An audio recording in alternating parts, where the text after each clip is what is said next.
এর মনসুর হাল্লাদের নাম শুনেছেন? এই জগতের মধ্যে আল্লাহ এমন ভাবে আল্লাহকে পাগল বানাইল, ওর জবান দিয়া শুরু হয়ে গেল আনাল হক, আমি আল্লাহ, আমি আল্লাহ। তৎকালীন জামানায় তখন মনসুর নামে আরেকজন প্রধানমন্ত্রী ছিল, এর কাছে বিচারের কাঠ গড়ায় দাঁড়া করা হলো। বলে হুজুর সর্বনাশ, এই যে মনসুর হাল্লাদ যে নিজেই খোদা বলে দাবি করে, এতদিন বলছে আল্লাহ আল্লাহ, এখন দেখি নিজেই খোদা বলে দাবি করে। তাকে ডাকা হলো ইরাকেই মুসলমান রাজ্যের মহিমা, রাজ্যের বড় বড় ইমাম, রাজ্যের বড় বড় মুফতি মুহাদ্দিস সাহেবকে ডাকা হলো। সবাই রায় দিল যেহেতু আল্লাহর সঙ্গে শরীক করা যাবে না, এই শিরকি গুনাহ করছে মনসুর হাল্লাদ, নিজেকে আল্লাহ বলেছে, মনসুরকে এই জগতের মধ্যে বাঁচানো যাবে না, এই মনসুর হাল্লাজকে দুনিয়া থেকে বিদায় করে দিতে হবে। এর মনসুর মুসলমান রাজ্যের প্রধান যিনি রাজা ছিলেন মনসুর হাল্লাজ, উনাকে ডাক দিয়ে বলা হলো, এ মুসলমান শোনো, এই হুজুরের কি বিচার করা হবে? মনসুর হাল্লাজ ডাক দিয়ে কয়, শোনো, আমি তো কামেল পীর না, আমি তো ভালো জানি না, আমি মুসলমান, তবে তোমরা জ্ঞানী মানুষ, তোমরা মুফতি, তোমরা তো ফতোয়া দিবা, আমি তো ফতোয়া জানি না। আমার রাজ্যে যদি মনসুর হাল্লাজ এর আল্লাহর সঙ্গে নিজেই বলে আনাল হক, আমি আল্লাহ, ওই যদি আল্লাহ বলে দাবি করে, তাহলে তো তাকে শিরচ্ছেদ করা যায়, সেই ফতোয়া আপনারা দেন কি তার বিচার করা যাবে? এই রাজ্যের সবাই ফতোয়া দিল ওই মনসুর হাল্লাজকে জবাই করতে হবে। এ মুসলমান, খোলা তরবারি আনিয়া ইমাম সাহেবদের, মুফতি সাহেবের ফতোয়া অনুযায়ী আমার দেশে এইরকম অনেক ফতোয়া বা জালেম হয়েছে, জানা দুই কিতাব পড়েই এমন ফতোয়া শুরু করে সমাজের ভিতরে ফিতনা সৃষ্টি করে। জোরে জোরে বলেন ঠিক কিনা? বিচার শুরু হয়ে গেল। খোলা তরবারি দিয়া যখন তার কাল্লাটাকে দ্বিখণ্ডিত করা হলো গো, এই মনসুর হাল্লাদের জবান দিয়া কালেমা বাইর হয়ে গেছে, লা ইলাহা ইল্লাল্লাহু মুহাম্মাদুর রাসূলুল্লাহ। জোরে জোরে চিল্লায় বলেন সাল্লাল্লাহু আলাইহি ওয়াসাল্লাম। এবং রক্তের ভিতর থেকে বেশি আসলো আওয়াজ, রক্তের ভিতর থেকে আওয়াজ বেশি আসে, লা ইলাহা ইল্লাল্লাহু মুহাম্মাদুর রাসূলুল্লাহ। জোরে জোরে চিল্লায় বলেন সাল্লাল্লাহু আলাইহি ওয়াসাল্লাম। এর প্রধানমন্ত্রী কয়, আইরে রাজ্যের আলেম উলামা, কি ফতোয়া দিলি, যারে জবাই করা হলো এ তো কাফের নাই, এ যে ইমানদার। এর মৃত্যুর পরে তার কাটা গলা দিয়া, এই কাটা মস্তিষ্ক দিয়া, মাথা দিয়া কালেমা বাইর হয়ে গেছে। সুতরাং ফতোয়া জেনে শুনে দিও না, আজকে ফতোয়া দিয়া সমাজ নষ্ট করো না রে মুসলমান। এমন ফতোয়া দিও না, সাধারণ পাবলিককে বিভ্রান্তি করো না। এমন ফতোয়া দাও যা দ্বারা সমাজের মঙ্গল হয়, যা দ্বারা ঈমান তাজা হয়, যা দ্বারা সমাজের মধ্যে দুর্নীতি দূর হয়, যা দ্বারা ঈমানের মুসলমান দুনিয়ার মধ্যে মানুষ ইসলামের মধ্যে ঝুঁকে পড়বে, সেই আমলগুলো তুমি শিক্ষা দাও। তাহলে দেখবে রে মুসলমান, এই সমাজ বাঁচবে, জাতি বাঁচবে, ইসলামের উপকার হবে। জোরে জোরে চিল্লায় বলা যাবে না ঠিক কিনা? আল্লাহ বলে, বান্দারে এই জমিনটা আমি রাখবো না, এই জমিনের ভিতরে যত মাটি আছে সব কিছু পুরা আমি তামা বানায়া দিব। এই জমিনের ভিতরে যত পানি আছে সমস্ত পানিগুলো আমি আল্লাহ পুড়াইয়া ছাই বানাই দেব। যেদিন কিচ্ছু বলতে কিচ্ছু থাকবে না, সেদিন থাকবে শুধু আমার আল্লাহ। আল্লাহ থাকবে আমার নবীজির ভালোবাসা নিয়া। এই জন্য আল্লাহর অলিগণ সব অলির একসাথে ওজন করা যাবে না, একমাত্র কামেলে মুকাম্মেল ও মুসলমান এই পৃথিবীর মধ্যে যারা এককানি হক্কানি আলেম, যারা একমাত্র নবীর প্রেমিক, তারা জোরে জোরে বলেন ঠিক কিনা? নবীজির ভালোবাসা অন্তরে লাগাও, নবীজির প্রেম অন্তরে লাগাও।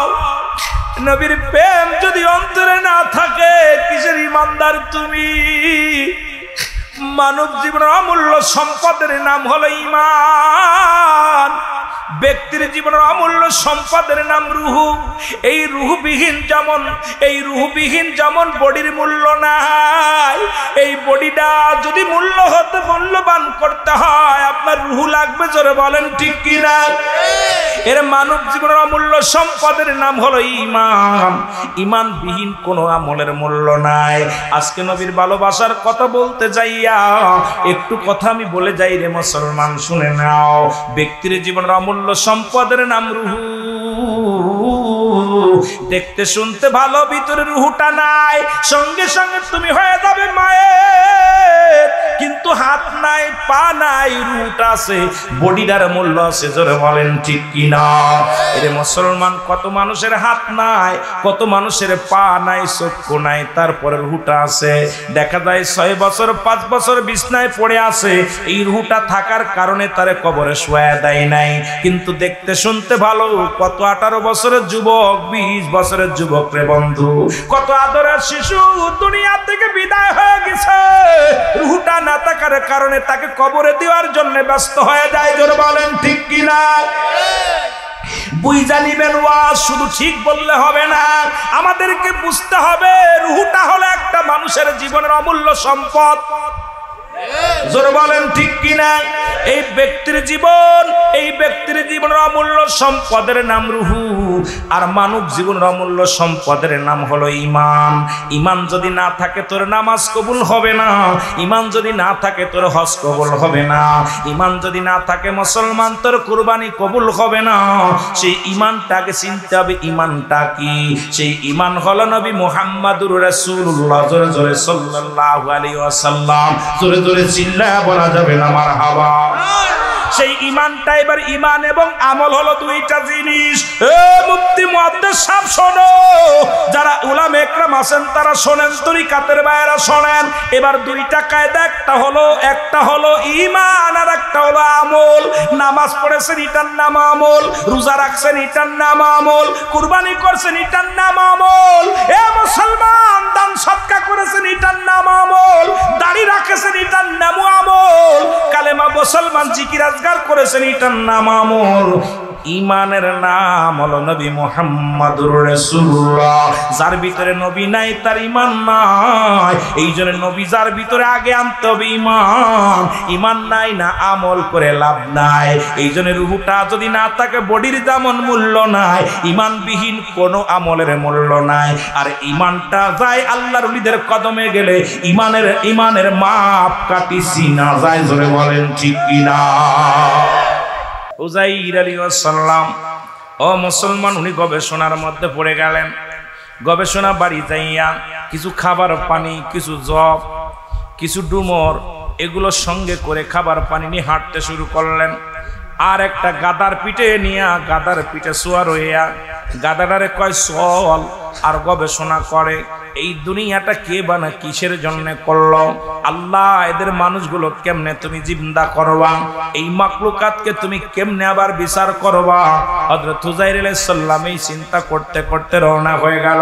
যা বসলেন একটা বিশাল একটা পুরন প্রাচীর, বিশাল একটা মুসলমান, আমাদের দেশে যেমন ব্রিটিশেরা বড় বড় দালান কোঠা রেখে গেছে, এই রকম একটা প্রাচীর বা একটা পাহাড়ের কাছে যে বসলেন, ওনার গাদাটা বানলেন।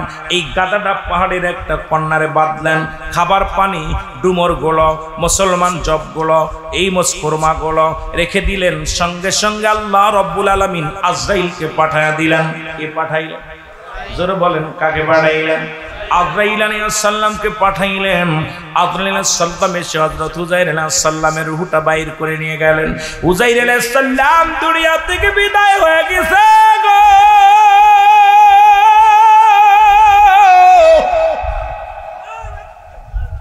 উযাইর আলাইহিস সালাম দুনিয়া থেকে বিদায় হয়ে গেল।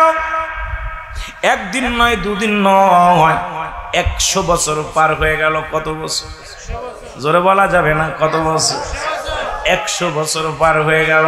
ওই যে 28 বছরের লাশ উত্তোলনের কথা বলতে যায়, হঠাৎ করে আমি এদিকে চলে আসলাম। 100 বছর পার হয়ে গেছে। আমার আল্লাহ কয় জিবরিলে দৌড়ায়া যা, আমার উযাইর রূহটা বাইর বেকির ঢুকায় দিয়ায়। আমার উযাইর তো ওখানে শুয়ে আছে। ও মুসলমান, শুনে নেন, শুনে নেন। হযরত উযাইর আলাইহিস সালামকে জিন্দা করলেন। উযাইর আলাইহিস সালাম উঠলেন। উঠার পর আসরের আজান, আসরের সময় হয়ে গেল। উযাইর আলাইহিস সালাম ঘুম থেকে উঠে তাকায়া দেখে রে সূর্য পশ্চিম আকাশে যায়। জিবরিল আমিন কাল্লা ডাক দেখায়, জিবরিল যাও আমার হুজরাইরে জিগাও কতদিন যাবত ঘুমায় আছে একটু শুনে আসো। হুজাইরকে সালাম দিলেন। জিবরিল আমিন আসিয়া সালাম দিয়া কয়, হুজুর আপনি কত সময় ঘুমাইলেন? হুজাইর কয়, মনে হয় ঘন্টা 2 মতো ঘুমাইছি, সকালবেলা ঘুমাইছি, মাত্র উঠলাম। জোরে জোরে চিল্লায়া বলা যাবে না মারহাবা। জিবরিল আমিন ডাক দেখায়, আল্লাহর নবী গো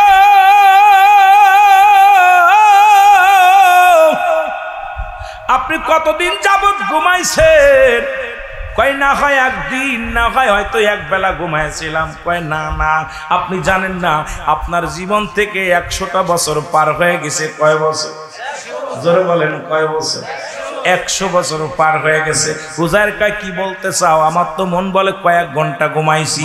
এর আল্লাহর ওলিদের ক্ষমতা, আল্লাহর নবীদের ক্ষমতা, তাদের কেমন বডিগুলো ঘুমা, এটা বোঝানোর জন্য আমি চলে গেলাম আল্লাহর নবীদের কথা, এর দিকে চলে গেছি। অন্য আল্লাহদের বিষয় থেকে চলে গেলাম হুজাইর আলাইহিস সালামের কাছে। এ মুসলমান, আল্লাহর নবী হুজাইর আলাইহিস সালাম ডাক দিয়ে কয়, জিবরিল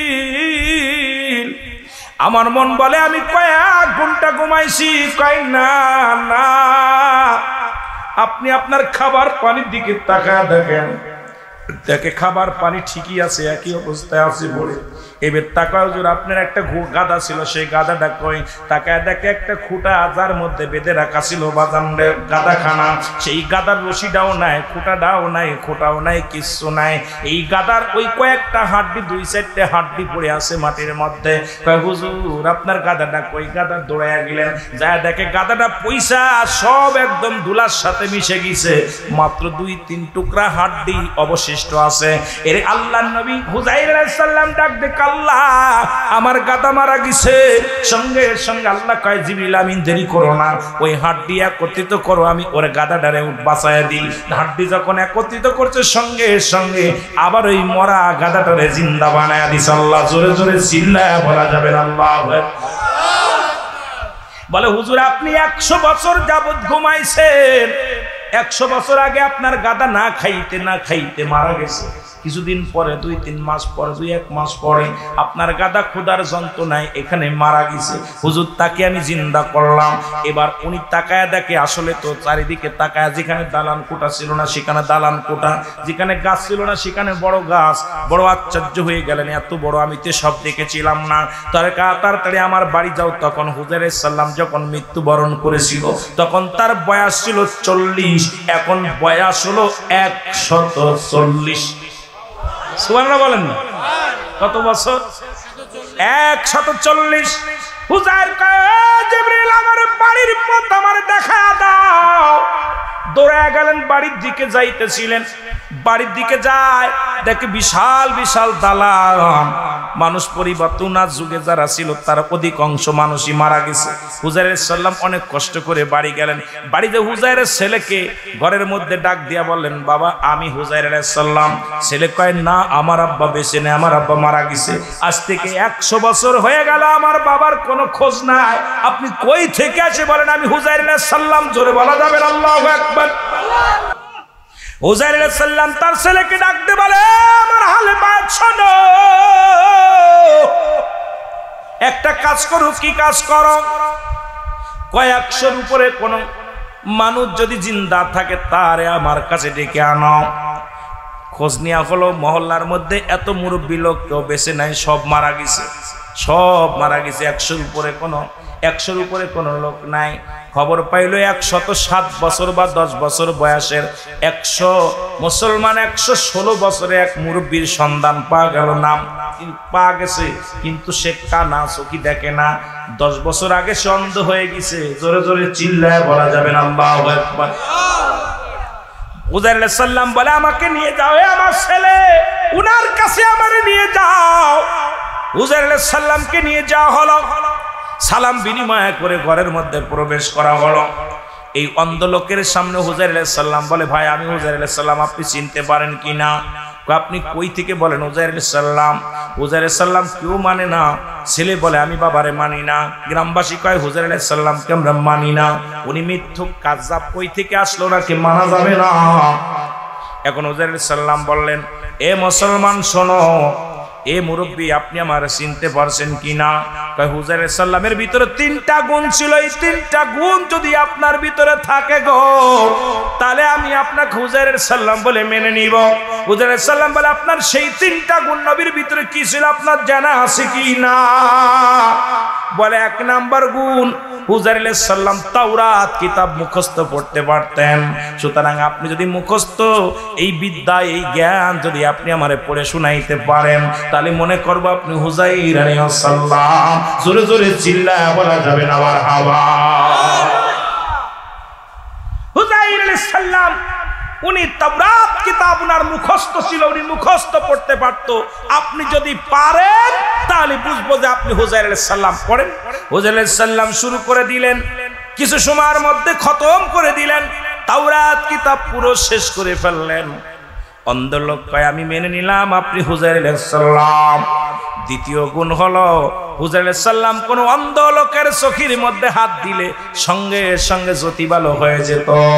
আপনি যদি আমার এই অন্ধ মানুষটারে ভালো করে দিতে পারেন, যদি আমার এই অন্ধ চোখটারে ভালো করে দিতে পারেন তাহলে মনে করব আপনি হুজুর সাল্লাম। আল্লাহ তাকে একটা মুজিজা দান করেছিল, কোন অন্ধ মানুষ যখন তার সামনে এসে বসতো সঙ্গে সঙ্গে অন্ধর চোখে হাত বুলাইয়া দিত। আমার আল্লাহ তাআলা হাত বুলানোর সঙ্গে সঙ্গে ওই হুজুর সাল্লাম হাত বুলানোর সঙ্গে সঙ্গে আল্লাহ তাআলা তার চোখের জ্যোতি ফিরিয়ে দিত। আপনি যদি হুজাইর হন তাহলে আমার চোখের মধ্যে হাত দেন।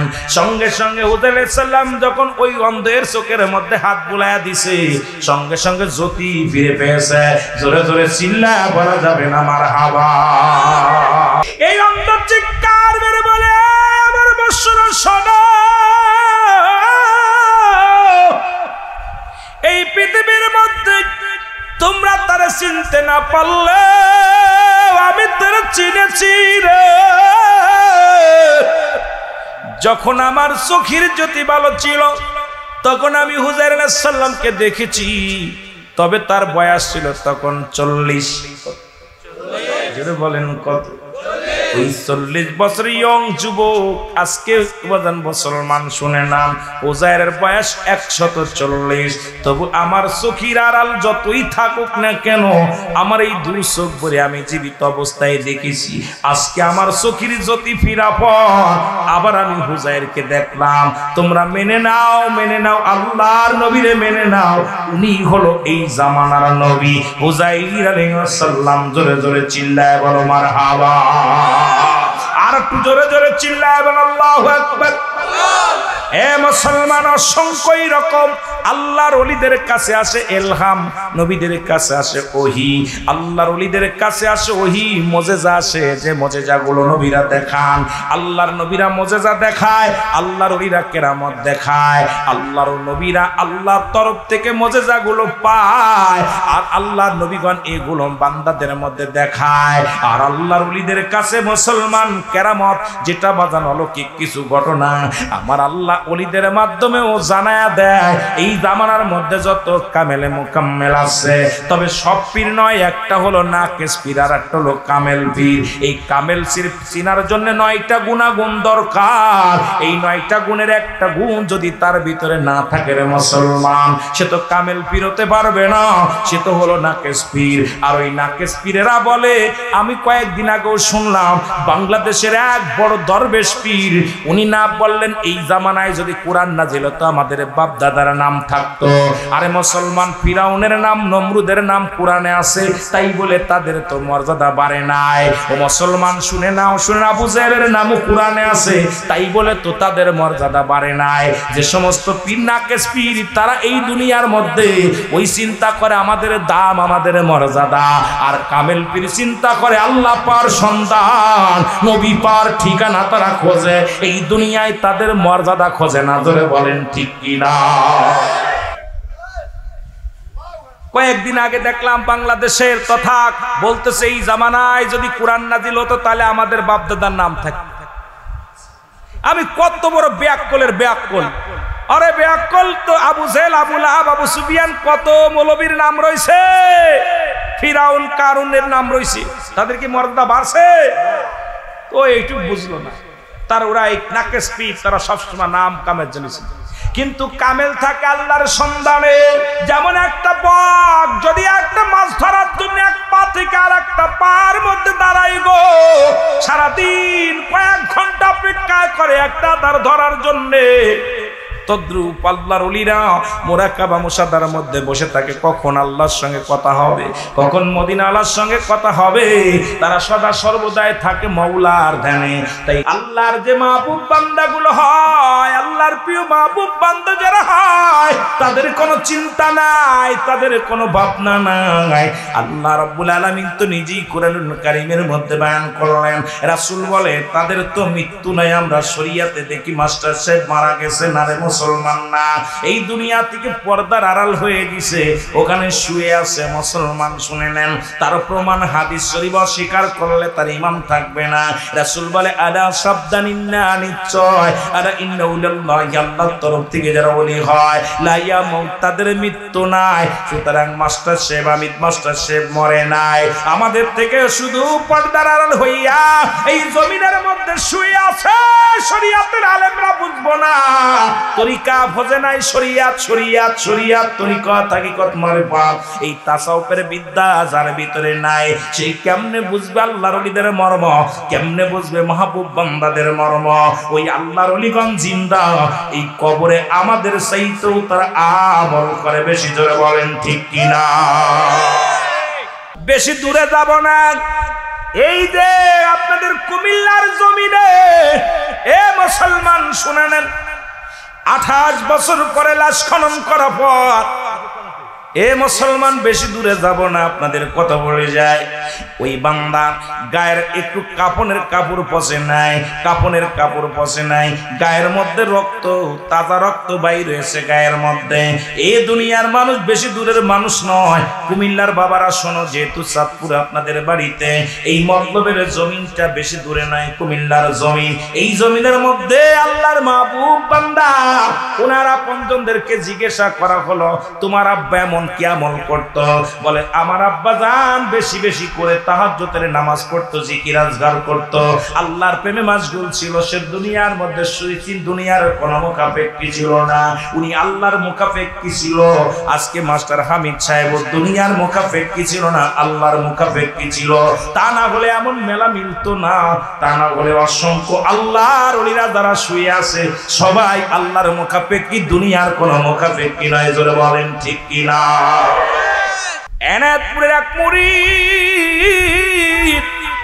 সুন্দরবন থেকে সুন্দর কাঠ কাটত, গরিব মানুষ, প্রতিনিয়ত সুন্দরী কাঠ কাটত, আর এই কাঠ নিয়ে আল্লাহর ওলির দরবারে জমা দিতেন। প্রতিদিন একটা করে লার্কি রাখতেন, একটা করে খড়ি রেখে রেখে বড় বোঝা হয়ে যেত। এটা মাথায় করে বহন করে আল্লাহর ওলির দপ্তরে নিয়ে যেতেন। হঠাৎ একদিন সুন্দরী কাঠ কাটতে গেছে, হঠাৎ যখন গাছে উঠছে, ওমা হঠাৎ করে দেখে বিশাল একটা বাঘ। এই বাঘটা এসে নিচেই দাঁড়ায় আছে, হালুম খাবো। বাঘটা উপর থেকে চিৎকার মেরে ডাক দে, বলে খাজা ফরিদপুরি রে, আমি গরিব মানুষ, আল্লাহর ওলি, আল্লাহ এই সুন্দরবনে কাঠ কেটে খায়, আর একটা করে কাঠ আমি নজরানা আপন পীরের জন্য রেখে দিই। জীবনে তো আমি এটা ভুলি নাই, প্রতিদিন একটা করে কাঠ কাটতে আসলে, এই বনে যখন কাঠ কাটতে আসি, সুন্দর কাঠটা আমি রেখে দিই তোমার নামের ওসিলায়, ওই ওরস শরীফে আমি জমা দিই, এই কাঠগুলো নিয়ে জমা দিই। আজকে বাঘের পেটে যদি চলে যায়, আমার ছোট ছোট মাসুম বাচ্চাগুলো কি খাবে? আমার বিবি বাচ্চাগুলো এতিম হয়ে যাবে, আমার দুটি আদরের ছেলে, দুটি মেয়ে, তারা কি খাবে? এই চিন্তা করে চক্ষু দুটি বন্ধ করে খাজা ফরিদ এনায়েতপুরীকে স্মরণ করার সঙ্গে সঙ্গে এ মুসলমান তাকায় দেখে বাঘটা গুটি গুটি পায়ে রওনা হয়ে গেছে। জোরে জোরে চিল্লায় বলা যাবে আল্লাহু আকবার। উনি যখন আবার নামতে গেলেন, গাছ থেকে তাড়াতাড়ি নেমে বন থেকে সরার চিন্তা করলেন। নামার সঙ্গে সঙ্গে ও মুসলমান শোনো, ওই বাঘটা দৌড়ে আসলেন, ছুটে আসলেন। এমন সময় ওই মুরিদ দেখলেন খাজা এনায়েতপুরী মুসলমান একটা লাঠি লইয়া বাঘকে বলতেছে, তুমি এখান থেকে যাও। উনি চিনতে পারে না এটাকে একটা সুন্দর মানুষ, অনেক সুন্দর মানুষ, মুরব্বী মানুষ। ও ও মুসলমান শুনে নাও। উনি তখন দেখে বলতেছে যাও তুমি বাঘ, তোমাকে বলতেছে তুমি বনের দিকে যাও, ওর দিকে আগেও না। বাঘটা মুরব্বির কথা শুনে যখন চলে গেলেন, এবার কাঠ বাড়ি নিয়ে চলে গেলেন। বাড়ি যা বিবিরে বললেন, বিবিরে কাঠের ব্যাগটা বড় একটা বোঝাও তো হয়ে গেছে, আমি যাবো এনায়েতপুরে, আমার পীরের দরবারে আমি কাঠটা জমা দেওয়ার জন্য চলে যাই। এবার কাঠ নিয়ে গেলেন, হুজুরের সঙ্গে দেখা করতে গেলেন। কয় আমি এর আগে পরে কোনোদিন হুজুরে দেখি না। আল্লাহু আকবার বলুন। আগে পরে জীবনেও কোনোদিন এনায়েতপুরে আমি দেখি না, তবে কাঠ নিয়ে গেছি, চলে আসছি, দেখা করার সুযোগ পাই না। প্রতিবার কয়েকবার আমি দরবারে প্রবেশ করেছি, কিন্তু হুজুরের সঙ্গে সাক্ষাৎ হয় নাই। হঠাৎ আজকে মন চাইলো হুজুরের সঙ্গে দেখা করতে যাই, দেখে আসি। এই কথাটা আমি বলে আসি, আল্লাহর কসম করে বলি, খোদার কসম করে বলি, আমি যখন গেলাম হুজরার মধ্যে, দেখি যে লোকটা লাঠি হাতে করে বাঘ তাড়াইছিল, সেই লোকটাই হুজরার মধ্যে বসে আছে। জোরে জোরে চিল্লায় বলা যাবে না মারহাবা। আপনি ইতিহাস একটু খণ্ডন করেন, কে পারেন একটু বলেন যে হুজুর ইসলামটা কে আনছে, তার নামটা বলেন। আপনি একটু দেখায়া দেন পৃথিবীর মধ্যে আল্লাহর ওলিরা ইসলাম আনছে, আল্লাহর ওলিদের বিরোধিতা করার মতো ক্ষমতা আপনার নাই। কিন্তু যার ওসিলায় তুমি আজকে মুসলমান বলে দাবি করলা, যার ওসিলায় তুমি আজকে পশ্চিম চিনলা, শরিয়াতের কিবলা চিনলা। এই জন্য কিবলা যারা চেনে না তাদের সঙ্গে তর্ক করা যাবে না। শরিয়াতের কিবলা হলো কাবা, দুজানের কিবলা হলো রাহমাতাল লিল আলামিন, মুনাজাতের কিবলার শাহজিন। আর আমরা যারা পীর মুরিদি করি, মুরিদের মুরিদ হলো মুসলমান, স্বয়ং পীরকে বলি পীর কিবলা। জোরে বলেন ঠিক কি না? আসলে এই জন্য আমরা কিবলা শর্ত চিনি। আজকে শরিয়াত শরিয়াত শরিয়াত শরিয়াত, তরিওয়াল্লাহর ওলিদের কাছে গেলে শরিয়াত চেনা যায়, তরিকাত চেনা যায়, মারিফাত চেনা যায়, হাকিকত চেনা যায়। তুমি যত বড় পিএইচডি করো না কেন, তুমি বেশি বেশি সুফিদের সঙ্গে পিএইচডি করো সুফিদের বিষয় নিয়ে, পিএইচডি করো আল্লাহর ওলিদের বিষয় নিয়ে, তুমি পিএইচডি করো ডক্টরি করো, যদি আল্লাহর ওলিদের নিয়ে করতে পারো, দেখবা পৃথিবীর মধ্যে বাংলার জমিনে এই ইসলামের একমাত্র ধারক বাহক হলো আল্লাহর ওলিগণ। যাদের মাধ্যমে ইসলাম পাইলাম, তাদের বিরোধিতা করো না, জীবনেও শান্তি পাবা না। জোরে বলেন ঠিক কি না? আর একটু জোরে জোরে চিল্লায় বলা যাবে না আল্লাহু আকবার। এ মুসলমান, পৃথিবীর মধ্যে বনি ইসরাইলের একজন নবী, নাম হলো হযরত হুযায়র আলাইহিস সালাম। একটু বোঝানোর জন্য বলে যায়, অসংখ্য নবী আছে বনি ইসরাইলদের মধ্যে, নাম হলো হযরত হুযায়র আলাইহিস সালাম। উনি প্রথম জীবন ইসলামের দাওয়াত এমন ভাবে, উনি যখন যৌবন কাল তখন ইসলামের দাওয়াত এমন ভাবে প্রচার করতে লাগলেন। দিনের দাওয়াত, একটা দাওয়াত ইহদিনাস সিরাতাল মুস্তাকিম, সরল সঠিক পথের দাওয়াত দিতে লাগলেন হযরত হুযায়র আলাইহিস সালাম। কিন্তু তার কমের লোকেরা কিছু মানলেন, কিছু মানলেন না। হুযায়র আলাইহিস সালাম এমন ভাবে কালেমার দাওয়াত দেওয়া শুরু করলেন। ওই সময় তৎকালীন জামানায় বাদশা ছিলেন একজন ব্যক্তি, প্রতাপশালী বাদশা পৃথিবীর মধ্যে, তার নাম হলো মুসলমান বাদশা জুলকারনাইন। জোরে জোরে চিল্লায় বলা যাবে না মারহাবা। একটু ডুব দিয়ে আলোচনার মধ্যে আবার আমি শরিয়াতের আলোচনার মধ্যে যাবার যাব, তরিকাতের মধ্যে। হুযায়র আলাইহিস সালাম কে বন্দী করলেন তৎকালীন জামানায়। তিনি হলেন, বাদানরে শুনে নেন, নাম হলো বাদশা জুলকারনাইন। তিনি অত বড় লম্বা মানুষটা ছিলেন, লম্বা ছিল 48 হাত লম্বা। কত হাত? জোরে বলেন কত হাত? কার বডি? জুলকারনাইন কার বডি? হায়াত ছিল 1600 বছর। হায়াত কত বছর? 1600 বছর হায়াত তিনি পাইলেন। আমার বাজানেরা, পৃথিবীর মধ্যে ওনার হায়াত ছিল 1600 বছর। আল্লাহ ওনাকে একটা মজেজার ঘোড়া দান করলো। এই বাদশা জুলকারনাইন ওই ঘোড়াটা দিয়ে একটা কদম পা ফারাইলে 12,000 মাইল অতিক্রম করত। এত বড় ঘোড়া, এত বড় পাওয়ারফুল একটা ঘোড়া তাকে আল্লাহ দান করেছিল। নাম হলো তার বাদশা জুলকারনাইন। জোরে জোরে চিল্লায় বলো আল্লাহু আকবার। এই বাদশা একবার গ্রেফতার করলেন। কাকে গ্রেফতার করলেন? এ ভাইরা, বন্ধুরা আমার, গভীর মনোযোগ। গ্রেফতার করলেন মুসলমানদের, গ্রেফতারদের গ্রেফতার করলেন, মুসলমান হয়ে মুসলমানদের গ্রেফতার করলেন। ওর ভিতরে যখন বন্দিশালায় গেলেন, বন্দিশালায় যায় দেখে একজন পাগল, আমানান এমন পাগল, আমার মাওলার প্রেমে পাগল, সেই পাগলটা সিজদার মধ্যে কান্দে, আল্লাহর প্রেমে পাগল পারাপার হয়ে কান্দে। তার নাম হলো হযরত উযাইর আলাইহিস সালাম। জোরে জোরে চিল্লায় বলো মারহাবা। উযাইর আলাইহিস সালামের কান্না দেখে ওনার মাথায় হাত দিলেন। হাত দিয়ে দেখে উনি নবী, তৎকালীন জামানায় একজন ইমানদার মানুষ। বাদশা জুলকারনাইন ওনাকে ছেড়ে দিলেন। এ মুসলমান, ওনাকে ছেড়ে দিলেন। সারা পর উনি রওনা হয়ে গেলেন। রওনা হয়ে যায় চিন্তা গবেষণার মধ্যে ডুবে গেলেন। আল্লাহ এই দুনিয়া কেমনে বানাইলা, এই মানুষগুলো মারা যাবে, আবার তাদের তুমি কেমনে জিন্দা করবা, এই পৃথিবীর সব কিছু চূর্ণ বিচ্ছিন্ন করে দিবা। আল্লাহ তো নিজেই বলে কুল্লুমান আলাইহা ফান। আল্লাহ কয় বান্দারে দুনিয়ার সব কিছু আমি চূর্ণ বিচ্ছিন্ন করে দিব, এই জমিনটা আমি রাখবো না, এই জমিনের মধ্যে যা কিছু আছে সব কিছু আমি চূর্ণ বিচ্ছিন্ন করে দিব। এ দুনিয়ার মুসলমান,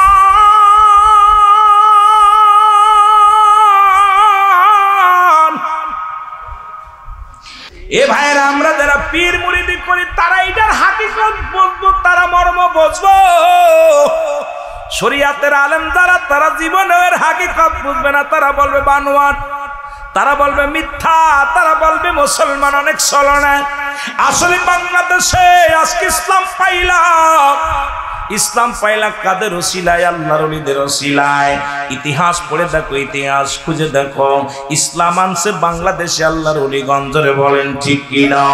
এই জন্য আমি একটা সঙ্গীত বলি মাঝে মাঝে, ইতিহাস পড়ে মোরা জানলাম জানলাম ওলিগণ এনেছে ইসলাম। জোরে বলেন ঠিক কিনা? আসলে তোমাদের কপাল মন্দ, এই জন্য ওলিদের চিনো না। আজকে যার ওসিলায় মিষ্টি খাও মোল্লা, সেই মোল্লারে তুমি চিনলে না।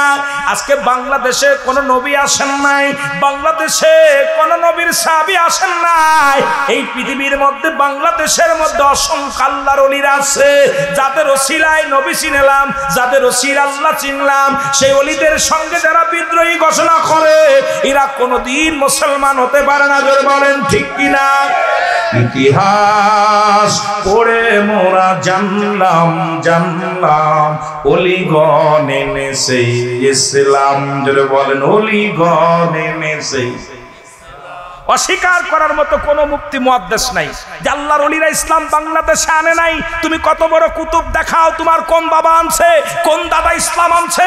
মদিনা আলার সত্য ইসলাম বাংলার জমিন আসছে, আল্লাহর ওলিরা নিয়ে আসছে। জোরে বলেন ঠিক কিনা? তাদের সঙ্গে বিদ্রোহী করো না। জোরে বলেন ঠিক কিনা? শাহজালাল শাহপরান খাজা এনায়েত পুরি, খাজা ফরিদ পুরি, ইরাই তো এনেছে ইসলাম। ইতিহাস পড়ে মোরা জানলাম জানলাম ওলিগণ এনেছে ইসলাম। জোরে বলেন ওলিগণ এনেছে। মুর্শিদ তারাও আমার সামনে, জন্মের মতো দেখব দুনয়নে, আমি জন্মের মতো। আরো জোরে বলেন, আমি জন্মের মতো দেখব দুনয়নে। মুর্শিদ তারাও আমার সামনে, জন্মের মতো। ও মুর্শিদ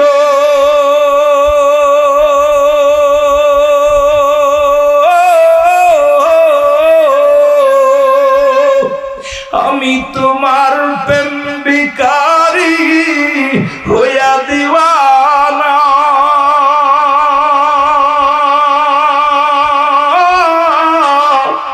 তোমার আশায় আসি গো মুর্শিদ সাহেব, ভুইলা যায়ো না। তোমার আশায় আসি গো মুর্শিদ চান, ভুইলা যায়ো না। মুর্শিদ দাঁড়াও আমার সামনে, জন্মের মতো দেখব দুনা। এ আমার ভাইরা, কাদায়নাথপুরি এক নজর দেখা দিয়া ভিতর থেকে যখন উঠে যাইতে গেছে, ওই মুরিদ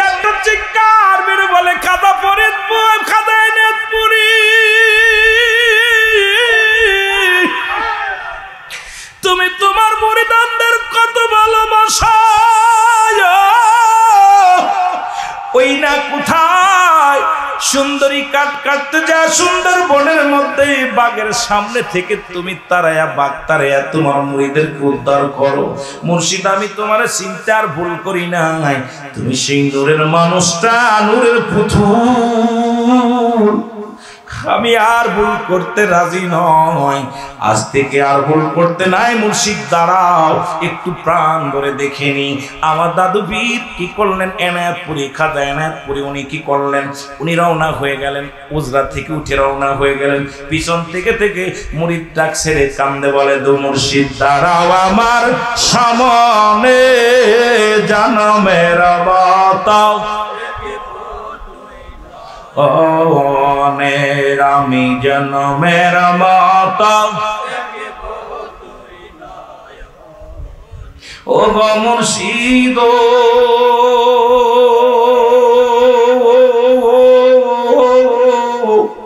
তোমার শরণে গো মুর্শিদ দিও একটু উঠায়া আমারে, তোমার শরণে গো মুর্শিদ দিও একটু উঠায়া আমারে। মুর্শিদ দাঁড়াও আমার সামনে, জনমের মতো। মহব্বতের সঙ্গে দুরূদ শরীফ পড়েন আল্লাহুম্মা। গরম আছে কিন্তু আজকে তো মাইক একেবারে যাবে।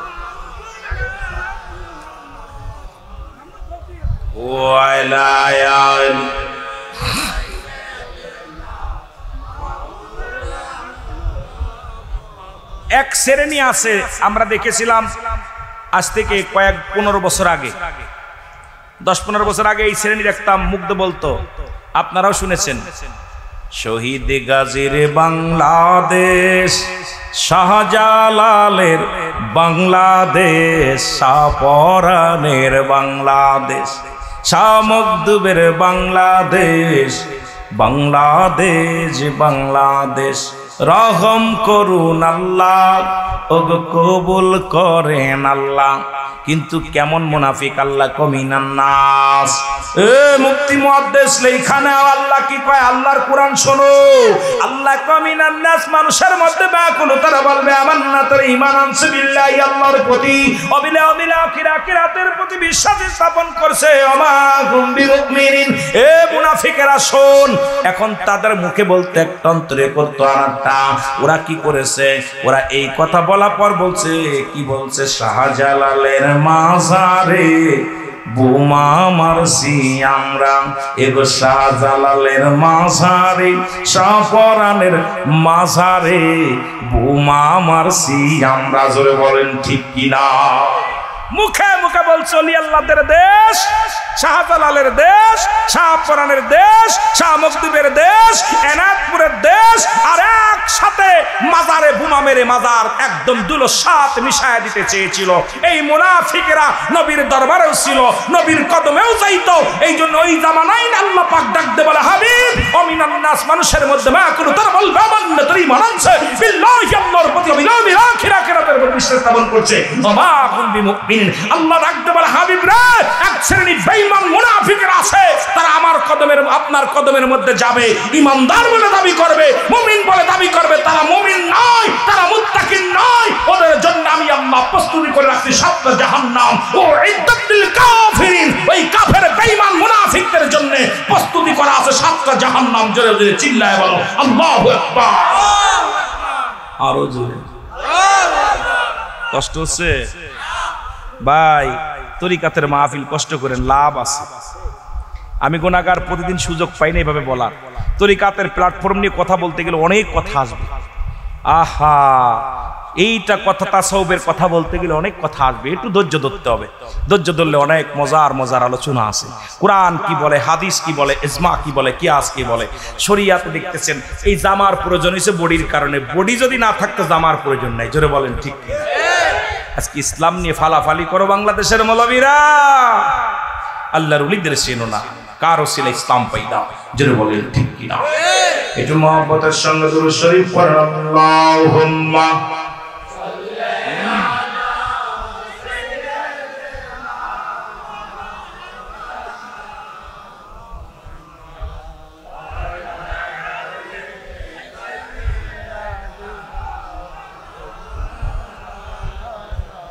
আরো জোরে বলেন আল্লাহুম্মা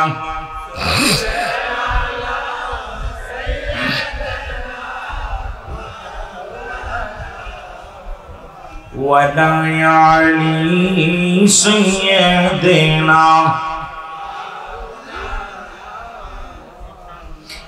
আর একটু জোরে জোরে চিল্লায় বলেন আল্লাহু আকবার। রে প্রেম যদি করবি রে মন, বলেন প্রেম যদি করবি রে মন, সব সেরে চল মদিনায় তোরা, সব সে না আমার দয়াল নবী যেই দেশে ঘুমায়, আমার প্রাণের নবী। বাইরে খাজা এনায়েতপুরী বলতো দয়াল নবীর প্রেম ভালোবাসা যার অন্তরে যতটুক তার ইমান বলতে ততটুক, নবীর প্রেম ভালোবাসা যার অন্তরে নাই তার ইমান বলতে কিচ্ছু নাই। খাজা ফরিদপুরী একই কথা বলতো, এ মুসলমান হাবিব মাস্টার সাহেব একই কথা বলতো। কারণ এই পৃথিবীর মধ্যে যত কামেল মোকাম্মেল তাদের একটাই জবানের ভাষা হলো নবীর প্রেম যার অন্তরে নাই তার ইমান বলতে কিচ্ছু নাই। নবীর প্রেম ভালোবাসা যার অন্তরে যতটুক তার ইমান বলতে ততটুক। আমরা নবীজিকে চাই কি চাই না? আমার দয়াল নবী যেই দেশে ঘুমায়, আমার মায়ার নবী। ও তোরা দেখলে সবই পাগল হবি, দেখলে সবই এর কাঁদবি বসে নিরালায়, তোরা কাঁদবি নিরালায়। আমার দয়াল নবী যেই দেশে ঘুমায়, আমার মায়ার নবী। আরে প্রেমিকেরা জোরে জোরে বলেন, যারা খাজা এনায়েতপুরের মুরিদ আছেন গো বাবা, খাজা ফরিদপুরের মুরিদ আছেন, যারা কামিল পীরের মুরিদ আছেন, মুসলমান শোনো, নবীর প্রেমে কি দিওয়ানা হয়ে যাও। নবীর প্রেমে যদি এসকে দেওয়ানা হইতে পারো, এই দুনিয়ায় তোমার ভয় নাই, কবরে তোমার ভয় নাই, মিজানে তোমার ভয় নাই, ফুলসিরাতে তোমার ভয় নাই। এই জন্য নবীর এসকে দেওয়ানা হয়ে যাও। ধরে ধরে চিল্লায় বলেন আল্লাহু আকবার। তোরা দেখলে ছবি পাগল হবি, দেখলে ছবি এর কাঁদবি বসে নিরালায়, তোরা কাঁদবি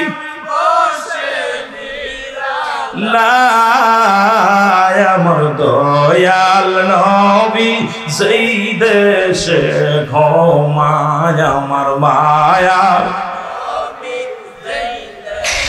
প্রেম যদি করবি রে মন, বলেন প্রেম যদি করবি রে মন, সব সেরে চল মদিনায় তোরা, সব না আমার দয়াল নবী যেই দেশে ঘুমায়, আমার দিনে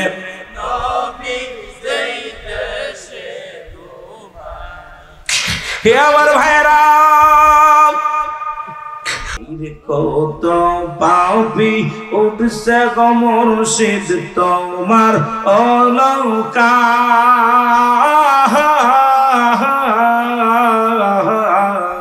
মুর্শিদ কত পাপি উঠছে মুর্শিদ তোমার নৌকায়, আর পার করে দাও ভব নদী উঠছি তোমার নাওয়ায়, আর পার করিও ভব নদী উঠছি তোমার নাওয়ায়, আরে আরে ভব পারের নায়া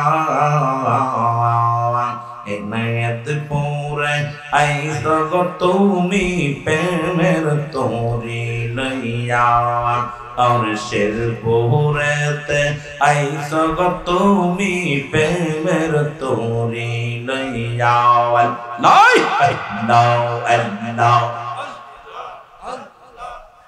ভগবত রোশিত আইসো গো বাজান প্রেমের তোরি লইয়া আল্লাহ আল্লাহ তুমি যেন বীরনায় বেনা জগতে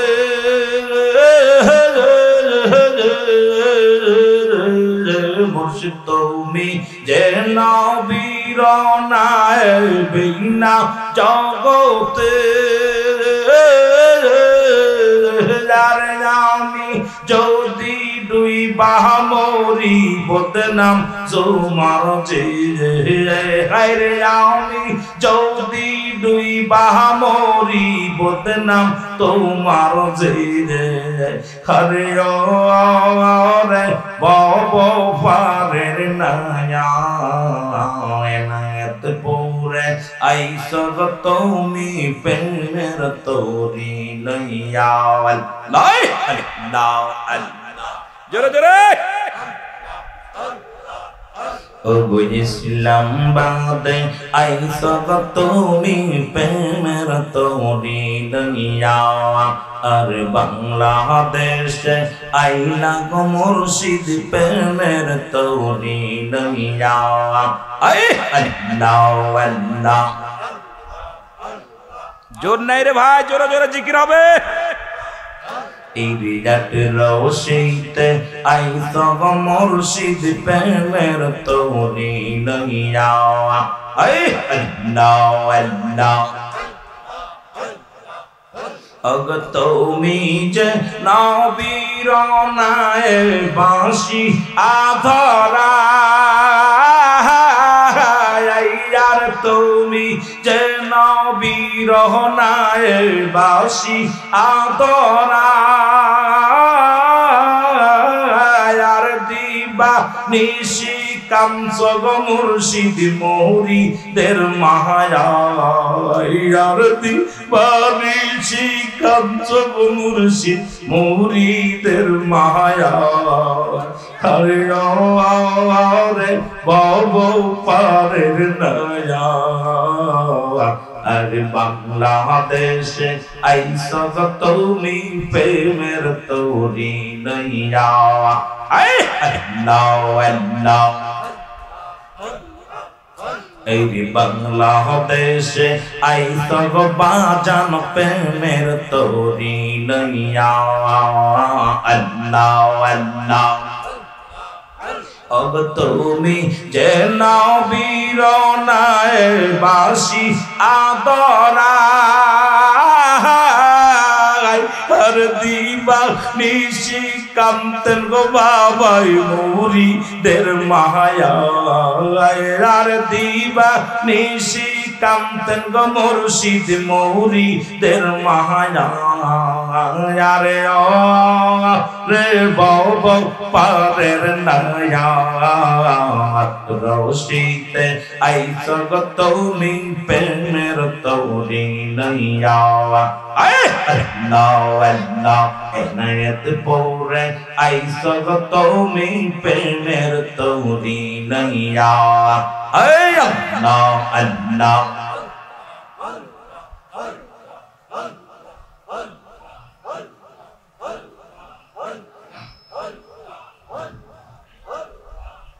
আরে প্রেম করিয়া বইল না জীবনে রাই কমনে প্রেম করিয়া বইল না জীবনে তোমরা প্রেম করিয়া বইল না জীবনে রাই কমনে আর প্রেম করিয়া বইল না জীবনে আল্লাহ আল্লাহ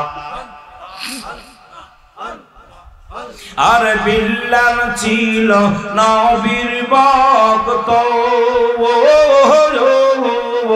আরে জান দিত পঞ্চ আরে নামাজেতে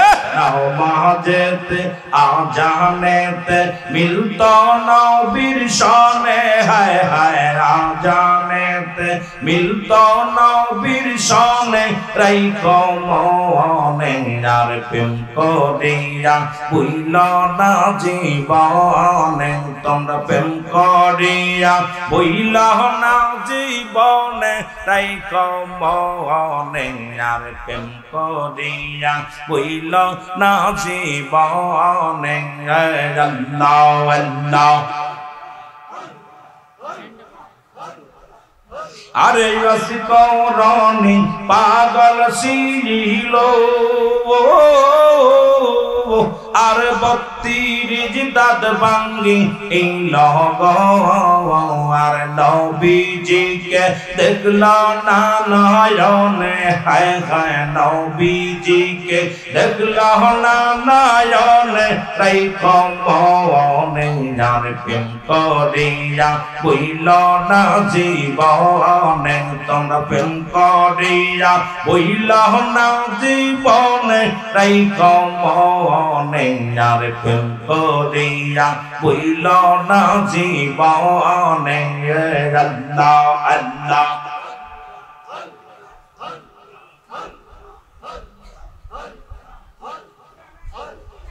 লা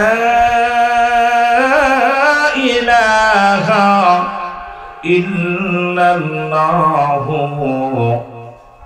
মুহাম্মাদুর রাসূলুল্লাহ সাল্লাল্লাহু আলাইহি ওয়াসাল্লাম বালাগাল নাবি কামালিহি কশফত তুজা বিজমালিহি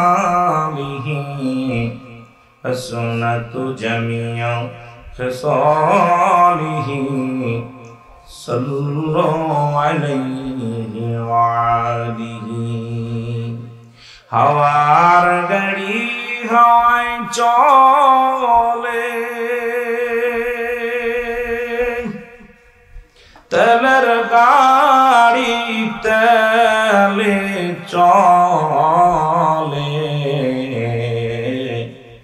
ও বিনা তেলে চালাই গাড়ি নবী সুলাইমান আমরা সেই মুসলমান আমরা তথ্যে মুসলমান।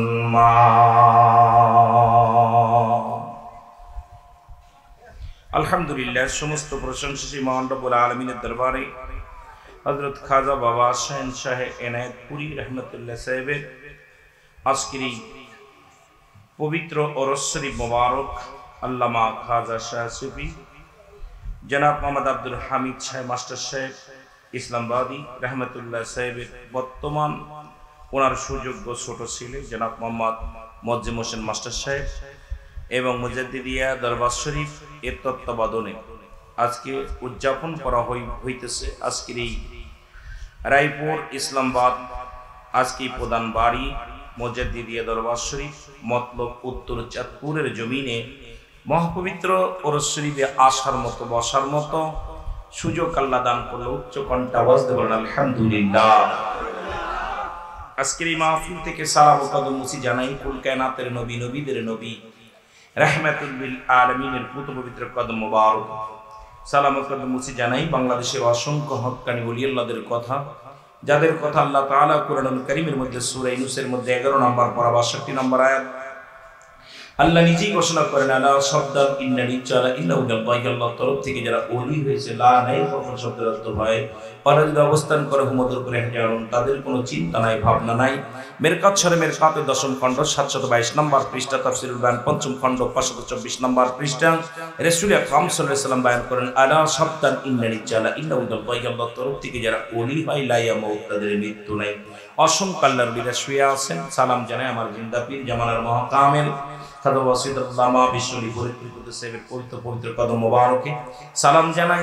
অসংখ্য আল্লাহর ওলিদের পবিত্র কদম মোবারকে সালাম জানাই। আজকের মাহফিলের সম্মানিত সভাপতি সাহেব, আজকের মাহফিলের সম্মানিত প্রধান বক্তা, আন্তর্জাতিক খ্যাতি সম্পন্ন বক্তা, সারা বাংলার আলোড়ন সৃষ্টিকারী বক্তা, প্রখ্যাত আলেমে দ্বীন, সুন্নিয়াতের বলিষ্ঠ কণ্ঠস্বর বন্ধু জনাব হযরত মাওলানা মুফতি জহিরুল ইসলাম ফরিদী সাহেব, উনি আমাদের মাঝে আগমন করেছেন। আমার পরপরই উনি আলোচনায় আসবেন। অন্যান্য ওলামায়ে কেরাম, মসজিদের ইমাম সাহেব, মুসল্লিগণ, তার আগে বিশ্ব জাকের মঞ্জিলের কয়েকজন রত্ন আলোচনা করেছেন। আপনারা শুনেছেন আমাদের মৌলানা মেহেদী হাসান সিদ্দিকী সাহেব, মৌলানা শামসুল ইসলাম ফরিদী সাহেব এখানে অত্যন্ত সুন্দর আলোচনা করেছেন। আমাদের ছোট ভাই রাসেল আসছেন। অনেক ওলামায়ে কেরাম আমাদের সাথে সফর সঙ্গী হিসেবে যারা আছেন, অনেক বিজ্ঞ ওলামায়ে কেরাম, অত্র এই মাজার শরীফের, অত্র দরবার শরীফের সমস্ত ওলামায়ে কেরাম এবং আশিকে রাসূল আল্লাহর উলির মুরিদ সন্তানদেরকে সকলকে জানাই সালাম, আসসালামু আলাইকুম ওয়া রাহমাতুল্লাহি ওয়া বারাকাতুহু। এখান ওরস শরীফ, ওরস শব্দের অর্থ হলো মেলা। ওরস শব্দের অর্থ কি? জোরে চিল্লায় বলেন কি? মেলা। ওরস, ওরস শুনলেই অনেকেই মনে করে এটা আপনার গান বাজনা ইত্যাদি নাচানাচি মেলা। ওরস শব্দের অর্থ আশুক মাসুকের মিলন মেলা। ওরস শব্দের অর্থ বাসর। সুবহানাল্লাহ বলেন না? এইগুলো খুলে দিতে হবে, বাইরের বসার সুযোগ করে দিতে হবে। প্রয়োজন হলে খুইলা ওইটা বিছাই দেন, বাইরা বসে পড়বে। মাইক অপারেটর ভাই, দয়া করে অনুরোধ করতেছি, যেহেতু আমরা তরিকাতের ভাই, আমরা রাগান্বিত হয়ে কথা বলতে পারি না, দয়া করে মাইকটা ঠিক রাখবেন।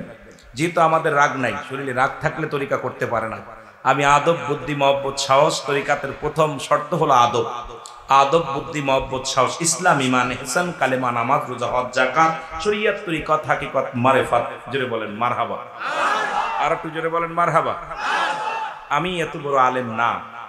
আজকের মাঠে যদিও বিশেষ বক্তা হিসেবে আমি আলোচনায় আসছি, আমি এত বড় বিজ্ঞ আলেম না, জান্নওয়ালা না, বন্যওয়ালা না।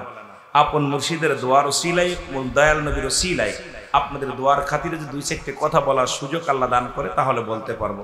নয়তো আমার মতো আকাশের নিচে এই জমিনের উপর আমার মতো নরাধনকে দিয়া আল্লাহ দিক বলাই তাহলে বলতে পারবো, নয়তো বলতে পারবো না। কারণ আমার ভিতরে এত কোনো এলেম নাই, আমল নাই, বুদ্ধি নাই, মহব্বত নাই, সাহস নাই। আমি পৃথিবীর মধ্যে নরাধন। মহান আল্লাহ তাআলা আপন পীরের ওসিলায় যেন দুই চারটে কথা বলার সুযোগ দান করে, সকল বলুন আমিন। আরো জোরে বলেন। যাকাতের গালা ব্যবহার করে নাই। আল্লাহ তার প্রিয় মাহবুব বান্দাদের আগে বললেন, আলা সাবধানিনা, নিশ্চয় আলা ইন্নাল্লাহি, আল্লাহর তরফ থেকে যারা ওলি গায়লা নাই, খরকুন শব্দের অর্থ ভয়, ওয়ালা যদি অবস্থান করে আমাদের উপরে জানুন, তাদের কোনো চিন্তা নাই, ভাবনা নাই। আমি আপনি এত বুঝা লাভ কি, এত চিন্তা করে লাভ নাই।